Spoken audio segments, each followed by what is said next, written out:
Well, I think as an attorney, one of the things you try to do is ensure that calculability and predictability of any case. Leaving it in the judge's hands would leave some question marks as to what the judge would allow in and evidence and all those things.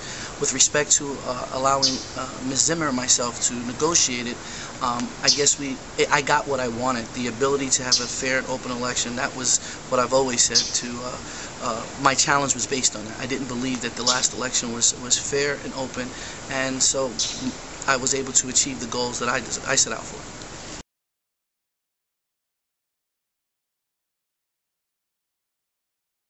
I believe that that we did uncover enough the allegations in our investigation that we've discovered were a variety. We had all kind of problems with the last election. However, you are talking about involving over 100 people in in litigation, which is never easy, never fun, and ultimately the electoral process should take its course and not the judicial system.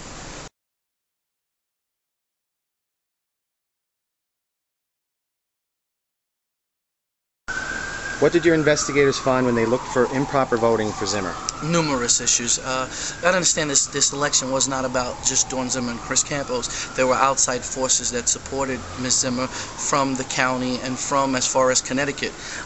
People handling absentee ballots who, once we investigated, never met the person whose ballot they handled. We also found numerous issues with respect to lottery tickets being issued for votes, a voter who is not even a citizen, whose ballot was signed by a Zimmer supporter. I mean, just a plethora of issues that I believe had criminal implications, which we really wanted to avoid, because ultimately this is about the people of the Fourth Ward and not about our individual agendas.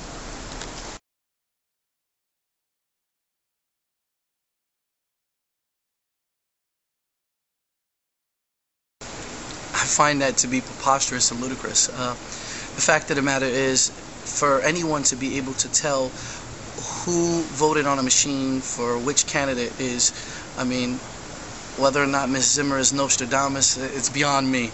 I could not tell you that anyone who signed those voter rolls voted for me or Ms. Zimmer, which is why we focused on the absentee ballots. I won on the machines twice. Not once, but twice. I won in the provisionals twice. Not once, but twice. So I have a track record of winning.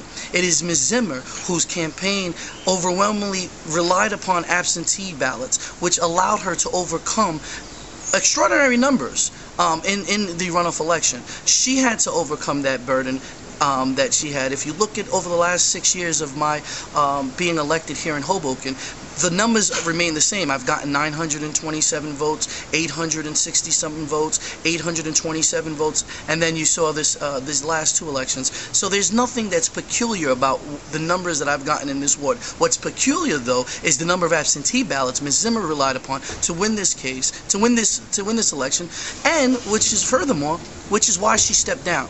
No one who wins an election fair and square would step down from a seat if there wasn't some substantial violations, irregularities that we've uncovered.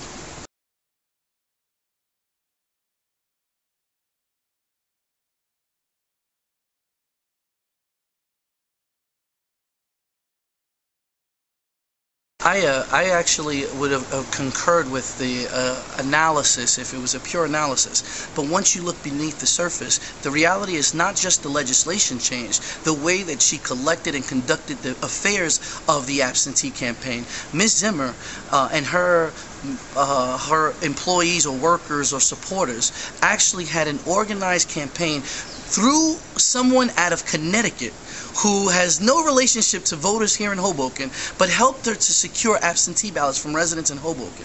The other thing is you had intermediaries, people who collected ballots 2 and 3 weeks prior to those ballots actually being brought to the Board of Elections. For what purposes, I don't know. But the fact of the matter remains that Ms. Zimmer won an election that was questionable. The apparatus and the campaign that she ran utilized tactics that violated every single elect and voter absentee regulation. We found every violation imaginable, not just technical violations that are small, and there are no technical violations that are small. They're all violations. I had absentee ballots that were thrown out because a woman didn't finish writing her last name, a senior citizen who signed an affidavit saying, that's my signature, that's me, I was just running to get on a plane. So we've had both sides, but it looked like Zimmer was allowed to get away with many more technical violations than I was, because the Board of Elections interpreted the absentees on different days. Listen, facts remain. Zimmer is no longer the 4th Ward Council person, and there will be a re-election November 7th.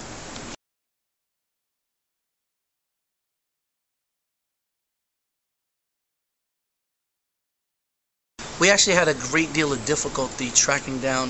There was some problems with the PNC Bank that we've been dealing with. The ELEC report is actually in the mail. It's going to be fully able to be looked at.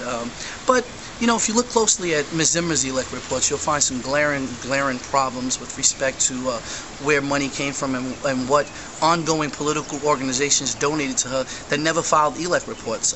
There were monies that were being, I don't know if you call them, wheeled around here in the city for Dawn Zimmer. So I really think that Ms. Zimmer we should get back to the debate on the issues that are confronting our residents, and stop with the personal attacks. I do believe that ultimately who wins in the end are the people and the residents of the 4th Ward, not Ms. Zimmer or Mr. Campos.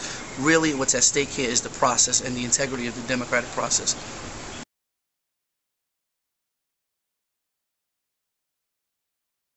I think today was a historic day. I believe that the integrity of the democratic process has been upheld through our system of checks and balances.